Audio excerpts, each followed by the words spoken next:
Saudaraku, siapa sangka jodoh penuh misteri. Hal inilah yang dialami Ilyas Bachtiar dan Nabila Lida. Mereka menjadi pasangan pada sinetron yang berjudul Panggilan yang mereka mainkan. Kini Ilyas Bachtiar dan Nabila Lida sah menjadi pasangan suami istri di dunia nyata. Berikut informasi selengkapnya. Saudaraku, Ilyas Bachtiar dan Nabila Lida sudah resmi menjadi pasangan suami istri sejak Kamis 20 Oktober 2022.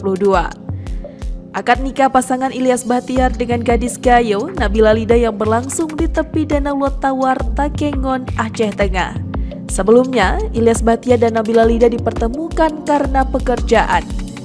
Ilyas Bachtiar dan Nabila Lida dipasangkan menjadi pasangan suami istri di sinetron yang berjudul Panggilan yang mereka mainkan. Namun, kini Ilyas Bachtiar dan Nabila Lida sah menjadi pasangan suami istri di dunia nyata.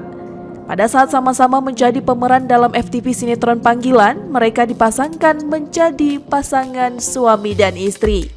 Pada saat itu, mereka memang sudah saling menjalin kedekatan.